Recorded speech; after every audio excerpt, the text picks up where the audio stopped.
من الشيطان الرجيم. بسم الله الرحمن الرحيم. الحمد لله رب العالمين، الصلاة والسلام على أشرف الأنبياء والمرسلين والقاسم محمد. اللهم صل على محمد وآل محمد وآل بيت الطيبين الطاهرين المعصومين المظلومين، ولعنة الله على قوم الظالمين. ہم مولانا ابوالعلا مودودی صاحب کی کتاب خلافت و ملوکیت کے اندر انہوں نے جو صحابہ اور اہل خلافت کے جرائم بیان کیے ہیں، اس کے بعد ان کو جو بری کیے ہیں اس بارے میں ایک انہی کی کتاب میں سے بیان کر رہے ہیں۔ انہی کی کتاب خلافت و ملوکیت کے صفحہ نمبر 88 اور 90 اور 90 میں انہوں نے جو حضرت عثمان کے زمانے کے جو اقربا نوازی ہوئی ہے اس کے بارے میں کیا لکھتے ہیں دیکھیں گے۔ انہوں نے یعنی حضرت عثمان نے پے در پہ اپنے رشتہ داروں کو بڑے بڑے اہم عہدے عطا کیے اور ان کے ساتھ دوسری ایسی رعایتیں کی جو عام طور پر لوگوں میں ہدف اعتراض بن کر رہی۔ حضرت سعد بن ابی وقاص کو معزول کر کے انہوں نے کوفے کی گورنری اپنے ماجائے بھائی ولید بن ابی معید کو مقرر فرمایا۔ اس کے بعد یہ منصب اپنے ایک اور عزیز سعید بن عاص کو دیا۔ حضرت ابو موسیٰ اشعری کو بصرے کی گورنری سے معزول کر کے اپنے ماموزاد بھائی عبداللہ بن عامر کو ان کی جگہ مامور کیا۔ حضرت عمرو بن عاص کو مصر کی گورنری سے ہٹا کر اپنے رضائی بھائی عبداللہ بن سعد بن ابی سرح کو مقرر کیا۔ حضرت معاویہ سیدنا عمر فاروق کے زمانے میں صرف دمشق کی ولایت پر تھے۔ حضرت عثمان نے ان کو گورنر میں دمشق، حمص، فلسطین، اردن اور لبنان کا پورا علاقہ جمع کر دیا۔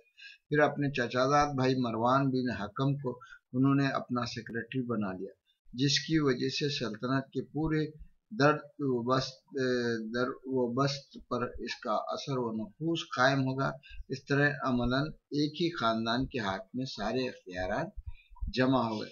یہ سب لکھنے کے بعد ایک اور جملہ ان کا خاص ہے کہ اس سے کوئی شخص انکار نہیں کر سکتا کہ اپنے خاندان کے جن لوگوں کو سیدنا عثمان نے حکومت کے مناصب دیے انہوں نے اعلیٰ درجے کی انتظامی اور جنگی قابلیتوں کا ثبوت دیا اور ان کے ہاتھوں بہت سی فتوحات ہوئی۔ یہ لکھ کر انہوں نے ان سب کو جو ہے تو عظمت کا تمغہ دے دیا، لیکن خود انہوں نے حاشیے میں جو ہے مروان کے بارے میں جو لکھا ہے وہ یوں ہے۔ یہاں جب اقرب جو حاشیے میں دیے ہیں کہ انہوں نے اپنے اقربا کو لوگوں پر یعنی عہدے دیے ہیں، اس میں لکھے انہوں مثال کے طور پر انہوں نے افریقہ کے مال غنیمت کا پورا خمس 5 لاکھ دینار اس زمانے میں مروان کو بخش دیا۔ اس واقعے کے متعلق ابن الاسیر نے اپنی تحقیق اس طرح بیان کیے۔ عبداللہ بن سعد بن ابی سرح افریقہ کا خمس مدینہ لائے اور مروان بن حکم نے اسے 5 لاکھ دینار میں خرید لیا۔ پھر حضرت عثمان نے یہ قیمت اس کو معاف کر دی۔ یہ بھی ان امور میں سے ہے جن کی وجہ سے حضرت عثمان پر اعتراض کیا جاتا ہے۔ 5 لاکھ دینار میں وہ خمس خریدا گیا، خمس میں تو اس سے بھی زیادہ ہوگا معلوم، اور وہ جو 5 لاکھ دینار میں مروان نے خریدا اس کو انہوں نے معاف کر دیا، یعنی جتنا مال غنیمت آیا تھا وہ سب کا سب ہڑپ کر لیا گیا۔